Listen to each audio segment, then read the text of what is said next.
अस्सलामुअलैकुम। सब्सक्राइब करके bell notification को ऑन कर दें। सुनते हैं आज की वीडियो में एक दोशीज़ा की जिंदगी पर बीती सच्ची और पुरअसरार कहानी, जो एक जिनजात की मोहब्बत को सच समझ बैठी थी। कुछ तारीखें, कुछ दिन, कुछ लम्हे हमेशा याद रहते हैं, जिन्हें हम ताउम्र भुला नहीं सकते। ठीक इसी तरह मैं भी अपने माजी में गुजरे कुछ लम्हात को भुला नहीं पाई। जब भी पुराने दिनों को याद करती हूँ, मेरे रोंगटे खड़े हो जाते हैं। ये उन दिनों की बात है जब मैं 17 साल की जवान लड़की थी। मेरे बाल घुटनों तक लंबे, घने और मजबूत थे। जब भी किसी की निगाह मेरे बालों पर पड़ती, वो इनकी खूबसूरती का राज जाने बिना मुझे चैन नहीं लेने देता। अगर मैं सच बता भी देती कि मेरे कुदरती बाल हैं, तब भी कोई मेरी बात पर यकीन नहीं करता। अपनी आदत से मजबूर उस दिन भी मैं अपने घर के सहन में मौजूद बरगद के दरख्त के पास खड़ी होकर अपने बालों में कंघी कर रही थी। उस दरख्त के साथ रात की रानी का पौधा भी खूब खिला और दरख्त के आसपास फैला हुआ था। बरगद का दरख्त 50-60 साल पहले मेरी नानी जान ने अपने हाथों से लगाया था। उस नन्हे से पौधे में ऐसी बरकत हुई कि वो दिन ब दिन बड़ा और मजबूत होकर एक दरख्त की शक्ल इख्तियार कर गया। बाबा जान और खाला के हजार इसरार करने के बावजूद अम्मा जान ने वो दरख्त काटने से इनकार कर दिया, क्योंकि वो उनकी अम्मी जान की आखिरी निशानी थी। अलबत्ता रात के वक्त उस पेड़ के पास अगर कोई गलती से चला जाता, तो उसे अम्मा जान की हजार बातें सुनने को मिलती। लिहाजा उस पेड़ के पास जाने से सब कतराते थे, सवाए मेरे। रात की रानी के फूल रात होते ही खिल उठते हैं। उन फूलों की खुशबू मुझे हमेशा से अपनी तरफ माइल करती थी। रात की रानी के फूलों की खुशबू में एक अजीब सा जादू था, जो मुझे अपनी तरफ खींच लाता था और मैं चाह कर भी खुद को उसके करीब जाने से नहीं रोक पाती थी। वो अक्टूबर की एक नॉर्मल शाम थी, जब मैं अपने खुले बालों में तेल लगाकर कंघी कर रही थी। सामने सहन में छत की सीढ़ियों पर बैठी मेरी खाला ने मुझे इशारा करके अपने पास बुलाया और मेरे सर की मालिश करने लगी। मालिश से मुझे बेहद सुकून महसूस हो रहा था। मालिश के बाद उन्होंने मेरे बालों को बांधा और सख्ती से ताकीद करते हुए बोली, 1000 बार तुम्हें मना किया है, असर और मगरिब के दरमियान बाल मत खोला करो। उस वक्त आसमान से बुरे जिन्नात जमीन पर आते हैं और आसमान की सैर भी करते हैं। किसी दिन कोई जिन या चुड़ैल आशिक हो गई ना, तो फिर तुम्हारी खैर नहीं। क्या खाला, आप भी कुछ भी कह देती हैं। मैं उनकी बात को मजाक में उड़ाते हुए बोली और अपने बंदे बाल दोबारा खोले छत पर चली गई। खाला मेरी बेवकूफी में सर नफी में हिलाती रह गई। एकेडमी में मेरे मंथली टेस्ट हो रहे थे। उनकी तैयारी के लिए मैं खामोश जगह बैठी पढ़ाई करने लगी। असर से कब मगरिब हुई, मुझे कुछ खबर ना हुई। मगरिब की अजान होते ही आसमान पर हर तरफ अंधेरा छाने लगा। अंधेरा देखकर मेरे जहन में खाला की कुछ देर पहले जिन्नात वाली बात ताजा हुई। साथ ही मेरी नजर बरगद के घने दरख्त पर पड़ी। उसे देखते ही मेरे दिल में एक अजीब सा खौफ पैदा हुआ और मैंने फौरन अपने बाल बांधे और नीचे भागने वाला काम किया। पेपर की तैयारी थोड़ी अधूरी थी। मेरे कमरे में मेरे साथ मेरी खाला के 2 बच्चे भी बराबर के हकदार थे, जिनके शोर की वजह से मैं अपनी पढ़ाई पर ध्यान नहीं दे पा रही थी। इसलिए पेड़ के पास जा बैठी। वहां रोशनी का खास इंतजाम मेरे लिए मौजूद था। वहां मैं सुकून से पढ़ाई करने लगी, जब मेरे बंधे बाल अचानक खुद ब खुद खुल गए और हवा में लहराने लगे। मैंने चौंक कर अपने पीछे देखा। वहां रात की रानी के फूलों और सन्नाटे के सिवा कुछ भी नहीं था। जिंदगी में पहली बार एहसास हुआ था जिसने मुझे डरा दिया था। हेयर क्लिप मेरे कदमों में पड़ी थी, जिसे मैंने कांपते हाथों से उठाया और इस बार अपने बाल मजबूती से कसकर बांधे। खुद को इस डर से निजात दिलाते उसे अपनी गलती ही करार देकर दोबारा पढ़ाई में मसरूफ हो गई। हर रोज की तरह आज भी फूल तोड़कर अपने सरहाने रखकर सो गई। कोरोना के बाइस कॉलेज बंद होने की वजह से एकेडमी का वक्त सुबह 11 से दोपहर 2 बजे तक था। कॉलेज से ज्यादा मुझे एकेडमी जाना पसंद था, क्योंकि वहां मेरा दिल प्रोफेसर के छोटे भाई अजहान पर लट्टू हुआ था। उसे देखे बिना मेरा दिन नहीं गुजरता था। ये जानते हुए भी उसे मुझ में कोई दिलचस्पी नहीं थी। मैं जितना उसके करीब आने की कोशिश करती, वो मुझे इतना ही इग्नोर करता। उस दिन एकेडमी से घर वापसी पर मैं बहुत उदास थी। मौसम बहुत दिलकश और रोमांटिक था। देखते ही देखते बादलों से बारिश तेजी से बरसने लगी। मेरी खाला के बच्चे शानी और वानिया बारिश में नहाने लगे और मुझे भी जबरदस्ती बारिश में लाकर खड़ा कर दिया। पहली 2 बूंदें जब मेरे जिस्म पर गिरी मुझे हल्की सी ठंडक का एहसास हुआ, मगर फिर धीरे धीरे मैं बारिश से लुत्फानंदोज होने लगी। मेरा जिस्म पूरी तरह बारिश में भीग चुका था। कपड़े भीगने के सबब जिस्म से चिपक गए, जिस्मानी खदोखाल नुमायां होने लगे। अचानक अपने वजूद पर किसी के नजरों की तपिश महसूस करते हुए मैंने नजरें अपने इर्द गिर्द घुमाई, मगर अपने आसपास किसी को नहीं पाया। मैं दोबारा बच्चों के साथ खेलने लगी। जब दोबारा खुद को किसी गैबी ताकत की नजरों में महसूस किया तो फिर मैंने इधर उधर देखना शुरू किया। इतने में आवाज आई, सबीला, अब अंदर आओगी या मुझसे मार खाओगी? अम्मी सख्त लहजे में बोली। अचानक मेरे दिल में एक अजीब सा खौफ पैदा हुआ। अम्मी की एक ही आवाज पर मैंने वॉशरूम का रुख किया और कपड़े तब्दील करने लगी। कपड़े तब्दील करते हुए भी मुझे एक ही एहसास हो रहा था, और वो ये था कि अपने आप पर किसी की निगाहों की तपिश महसूस करना। बिला आखिर कपड़े तब्दील करने के बाद मैंने सीधा अपने कमरे का रुख किया। दरूद शरीफ पढ़कर सोने के लिए आंखें मूंदी। मेरा जिस्म कांपने लगा, शायद खौफ की वजह से। दरूद शरीफ पढ़ते ही मेरी आंखें नींद से बंद होने लगीं। रात के 12 बजे मेरे कानों में एक मर्दाना आवाज गूंजी, सबीला, उठो, मेरे पास आओ। अनजान आवाज सुनकर मैं फौरन उठ बैठी। कमरे में 0 वॉट का बल्ब रोशन था, इसलिए रोशनी मध्यम थी। अपने आसपास देखने की हिम्मत में खो चुकी थी, इसलिए अपने डर पर काबू पाते हुए मैं सख्ती से अपनी आंखें मूंदे दोबारा सोने की कोशिश करने लगी। फजर की आजान तक मुझे एक ही एहसास होता रहा, जैसे मेरे सराहने कोई खड़ा हो। मेरी सांसों में रात की रानी के फूलों की खुशबू समा रही थी। मुझे ऐसा महसूस हो रहा था जैसे मुझे कोई बिस्तर समेत उस दरख्त के पास ले गया हो। आप भी, मुझे डर लग रहा है, मैं आपके पास लेट जाऊं? अपने बिस्तर पर लेटी वानिया ने डरे लहजे में कहा। मैंने फौरन हामी भर दी, क्योंकि मैं खुद उस वक्त बहुत ज्यादा डरी सहमी थी। रात खत्म हुई, मेरा डर भी खत्म हो गया, मगर मेरा जिस्म बुखार में तप रहा था और सर भी बहुत भारी भारी हो रहा था। अम्मा और खाला अल्लाह का कलाम पढ़ पढ़ कर मुझे दम करती रहीं। पढ़ाई करने के साथ खाला जान डरा कर मुझे मजीद खौफजदा कर रही थी। ये जो तुम असर के बाद बाल खोल कर यहाँ वहां मचलती फिरती हो ना, ये सब उसी का नतीजा है। 1000 बार मना किया है, अपने बाल मत खोला करो, मगर मजाल है जो तुम मेरी एक भी सुनो। अब देख लो, लगवा ली ना नजर, हो गई ना बीमार। खाला की बातें सीधा मेरे सर में जाकर लग रही थी। बस करें खाला, आपकी बातें खौफजदा करने के सिवा कुछ भी नहीं कर रही हैं। कुछ नहीं होते ये जिन्नात पिन्नात, इतने फारिग नहीं है जिन्नात जो मेरी तलाश में यहाँ वहां भटक रहे होंगे कि कब सबीला मलिका अपने तेल ज़दा बाल खोलेंगी और हम उन तेल लगे हुए बालों पर फिदा हो जाएंगे। हर बार की तरह इस बार भी मैं खाला की बात में उड़ाते हुए बोली, जिस पर वो मुझ पर बरहम होते हुए कमरे से बाहर चली गई। मेरे कानों में वही रात वाली मर्दाना आवाज गूंजी। कोई कहकहा लगाकर हंसा। अब की बार मेरी आंखें खौफ से फटी की फटी रह गईं। अम्मा मेरे पास से उठने लगी।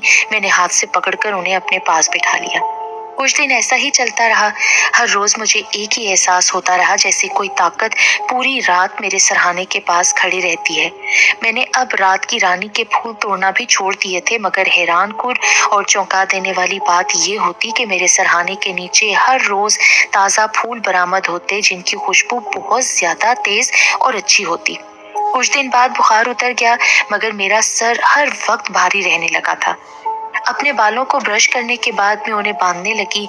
अचानक मुझे अपने हाथ की कलाई भारी महसूस हुई, जैसे किसी ने मजबूती के साथ मेरी कलाई को जकड़ लिया हो। खुले बाल बहुत अच्छे लगते हैं तुम पर, आइंदा के बाद इन्हें बांधने की गलती मत करना। एक भारी मर्दाना आवाज फिर से मेरे कानों में गूंजी। उसकी भारी आवाज में मुझे एक धमकी महसूस हुई। मेरी आंखों से आंसू बहने लगे। मैं अब थक चुकी थी इस आंख मचोली के खेल से। 1 माह से मैं रातों को उसके खौफ की वजह से सो नहीं पा रही थी। मेरी आंखों के गिर्द स्याह हल्के पड़ गए थे। इस दिन भी मैं घर में बिल्कुल अकेली थी। मैं घर में अकेली हूँ, ये मेरा वहम था। शायद ये मेरा वहम ही है कि कोई गैबी ताकत मेरे साथ मौजूद रहती है और जिसकी आवाज मुझे आती है। मैंने सर झटकते हुए ऐसे ही कह दिया, कौन हो तुम और क्या चाहते हो मुझसे? क्यों मेरा जीना हराम किया हुआ है? क्या बिगाड़ा है मैंने तुम्हारा? मैं गला फाड़ कर चीख कर बोली। अचानक एक तेज हवा का झोंका मेरे कमरे में दाखिल हुआ और सब कुछ तहस नहस करने लगा। उसे देखकर मुझे 100% यकीन हो गया था कि ये मेरा वहम नहीं है, बल्कि हकीकत है। कोई तो गैबी ताकत यहाँ मौजूद है जो मुझे अपने होने का एहसास दिला रही है। मैं एक जिन ज़ादा हूँ जिसकी पहली मोहब्बत तुम हो। वही भारी आवाज फिर से आई जो मुझे हर रोज सुनाई देती थी। एक जिन के मुंह से अपने लिए इजहार मोहब्बत सुनकर मुझे तो अपनी आंखों के सामने अंधेरा आता महसूस हुआ। बस करो ये सब, मुझे डर लग रहा है। अपनी आंखों के सामने हाथ रखे मैंने रोते हुए कहा। मेरे कहने की देर थी, सब कुछ नॉर्मल हो गया। उस जिन जाते से शायद मेरा रोना बर्दाश्त नहीं हो रहा था। मेरी किस्मत ने उस वक्त मेरा साथ दिया। अम्मा ने दरवाजे पर दस्तक दी। मैं भागती हुई बाहर की जानिब बढ़ी और दरवाजा खोला। सामने अम्मा और खाला को देखकर मेरी जान में जान आई, मगर मेरे माथे पर आया पसीना उनसे छुप न सका। अम्मा ने फौरन परेशान लहजे में पूछा, क्या हुआ सबीला? तुम इतना खौफजदा क्यों लग रही हो? सब ठीक तो है ना? अम्मा के पूछने पर मेरा शिद्दत से दिल चाह रहा था कि उनके गले लगकर रो रो कर उन्हें सब कुछ सच बता दूं, मगर अम्मा के खौफ से मैं खामोश रही और बहाना बनाते बोली, कुछ नहीं अम्मा, बुखार की दवाई खाई थी, शायद इसीलिए पसीना आ रहा है। एकेडमी से ऑफ होने की वजह से मेरी पढ़ाई का अच्छा खासा नुकसान हो गया था। अगले दिन मैं एकेडमी जाना चाहती थी। अपनी कुछ किताबें लेने के लिए अकेले ही मार्केट चली गई। बाजार जो घर के करीब ही था, इसलिए अम्मा ने अकेले जाने से मना नहीं किया। महंगाई जो आए दिन बढ़ती ही रहती है, मैंने अपनी बचत से ज्यादा शॉपिंग कर ली। बुक 2-4 ही ली, अलबत्ता खाने पीने की अशिया ज्यादा खरीद ली। जब बिल देखा तो 4,000 बना और मेरे पास 2,000 था। दुकानदार जो जानने वाला था उसने एतबार करते कहा, बाकी पैसे बाद में दे जाना। मैंने भी खुशी खुशी हामी भर दी। जब मेरे साथ खड़े एक नौजवान ने उस दुकानदार की तरफ पैसे बढ़ाए और बोला, इन मोहतरमा के भी पैसे काट लें। मैंने हैरत से तब उस शख्स का चेहरा देखा और वो दुकानदार मुझे अजीब निगाहों से देखने लगा। चेहरे पर 12 बजाए मैं वहां से फौरन रफू चक्कर हुई। घर आकर खुद को कमरे में बंद कर लिया। रात जब सब सो गए तब मैंने चुपके से सहन में आकर बावाज़ी बुलंद पूछा, कौन हो तुम और क्या चाहते हो? मैं जिन जाता हूँ सबीला, तुमसे मोहब्बत करता हूँ और ये बात अपने दिल से निकाल दो कि मैं तुम्हें कभी छोड़कर जाऊंगा। मैं हमेशा तुम्हारे पास रहूंगा। मुझे तुमसे इश्क है, इश्क। उस जिनजाते का इजहार मोहब्बत मेरे कानों में गूंजा। वो बिल्कुल मेरे पास खड़ा था। उसकी सांसें भी मुझे साफ महसूस हो रही थी। मेरे सामने आओ, मैं तुम्हें देखना चाहती हूँ। अपनी लड़खड़ाती हुई जुबान के साथ मैंने ये अल्फाज कहे, ये जानते हुए भी जन्नात देखने में कितने खौफनाक और भयानक होते हैं। साफ लफ्जों में कहूँ तो उसे सामने आने का कहकर मैंने खुद अपनी मौत को दावत दी थी। मैं तुम्हारा हुक्म कैसे टाल सकता हूँ? आखिर तुम जिनजाते की पहली मोहब्बत हो। एक अच्छे गुलाम की तरह वो मेरे हुक्म की तामील करते हुए बोला। उसके कहने की देर थी, मैंने फौरन अपनी आंखें सख्ती से बंद कर ली और अपने दोनों हाथों की मुट्ठियों को मजबूती से बंद कर लिया। मैं तुम्हारे सामने आ रहा हूँ, कुछ देर बाद अपनी आंखें खोल लेना, वो जिनजादा आहिस्तगी से बोला। 1 मिनट तक मैं यूं ही बेसाख्ता हालत में आंखें बंद किए खड़ी रही। आंखें खोलकर उसको देखने की हिम्मत मैं कहां से लाती, ये मैं नहीं जानती थी, मगर मुझे हर हाल में अपनी आंखें खोलना ही थी, चाहे मैं सारी रात ही अपनी आंखें क्यों ना मूंदी रखती। अपने दिल को मजबूत बनाते हुए बिला आखिर मैंने धीरे से अपनी आंखें खोली। मेरे सामने वो जिनजादा इंसानी रूप में खड़ा था। उस जैसा हसीन चेहरा मैंने अपनी जिंदगी में नहीं देखा था। उसकी तारीफ के लिए अल्फाज कहाँ से लाऊं? उसकी खूबसूरती देखकर मैं सकते में आ गई। वो बिल्कुल मेरे आइडियल लड़के जैसा था, ऐसा आइडियल जिसकी मुझे तलाश बरसों से थी, जो आज जिनजाते की शक्ल में मुकम्मल हो गई थी। फिर मेरे दिल में एक सवाल उठा, क्या जिन्नात भी कभी इतने खूबसूरत हुए हैं? ये ख्याल आते ही मैं होश की दुनिया में वापस आई। उसके चेहरे से नजरें हटाए हुसीले लहजे में बोली, शर्म नहीं आती तुम्हें मेरे साथ धोखा करते हुए? मैं ये बात अच्छे से जानती हूँ। अभी जो रूप तुमने धारा है ना, ये तुम्हारा असली रूप नहीं है। मेरी तरफ देखो, क्या तुम्हें ये रूप असली नहीं लग रहा? वो मेरी आंखों में डूबे बोला। उसकी आंखों में मेरे लिए बेतहाशा प्यार झलक रहा था। उसके सामने से हटकर मैंने फौरन खुद को उससे दूर किया। अगर मजीद उसकी आंखों में डूबती तो शायद हमेशा के लिए वहीं खो जाती। किसके साथ बातें कर रही थी तुम? मैं नोट कर रही हूँ सबीला, तुम बहुत अकेले रहने लगी हो। कोई मसला है तो हमसे शेयर करो। खाने की मेज पर खाला के सवाल ने अचानक मेरे सर पर बम फोड़ा। मेरे साथ अब्बा भी खाला की बात सुनकर हैरान हुए। मैं खामोश रही, अलबत्ता अब्बा के सवाल जवाब शुरू हुए। अकेले में बातें क्यों करती हो तुम सबीला? पहले तो कभी ऐसा नहीं हुआ, तो अब क्यों? अब्बा के सवाल पर मैं सबसे नजरें चुराने लगी। टेंशन में मेरा दिमाग कम ही चलता है, इसलिए कोई बहाना भी नहीं सूझ पाया। कह दो मैं ऊंचा ऊंचा अपना सबक याद करती हूँ और अकेले रहने की बजाय अपनी पढ़ाई पर ध्यान दे रही हूँ, जिनजादा मेरे कान में सरगोशी करते बोला। उसकी कही बात मैंने अब्बा के सामने बगैर किसी हिचकिचाहट के कह डाली, क्योंकि मेरा झूठ पकड़ने में वो जरा देर नहीं लगाते। खाना खाकर मैं खामोशी से अपने कमरे में चली गई। रात के वक्त हमारा फैमिली टाइम हुआ करता था, सब इकट्ठे बैठकर बातें किया करते थे, मगर अब मेरा ज्यादा वक्त जिनजादे के साथ गुजरने लगा। अगर मैं गलती से घर वालों के पास बैठ जाती तो वो गुस्से से पागल होने लगता और इसी पागलपन में किसी न किसी को नुकसान पहुंचा देता था। इतवार का दिन था।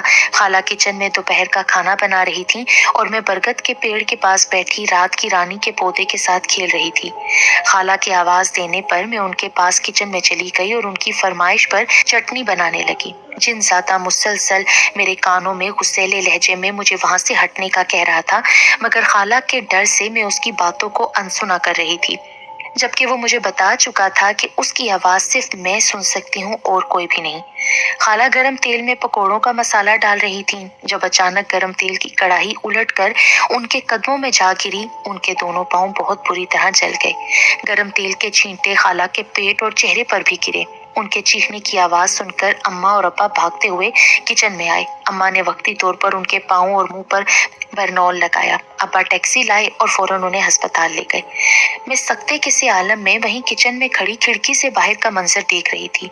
मेरे पास खड़ा जिनजादा उसी खूबसूरत लड़के का रूप धारे मेरे बगल में खड़ा जोर जोर से कहके लगाकर हंस रहा था। मेरी आंखों से आंसू बहकर जमीन पर गिरने लगे। मेरे आंसू ने उसके कहकों को उदासी में बदल दिया। तुम रोया मत करो सबीला, तुम्हारे आंसू मेरा दिल चीर देते हैं। तुम पर, तुम्हारे वक्त पर सिर्फ मेरा हक है। मेरे सिवा किसी और के साथ वक्त मत गुजारा करो, बर्दाश्त नहीं होता मुझसे। जिनजादा मेरे इश्क में हर हदें पार कर रहा था। उसकी बातों, उसके लहजे, उसकी आंखों में मेरे इश्क का जुनून था।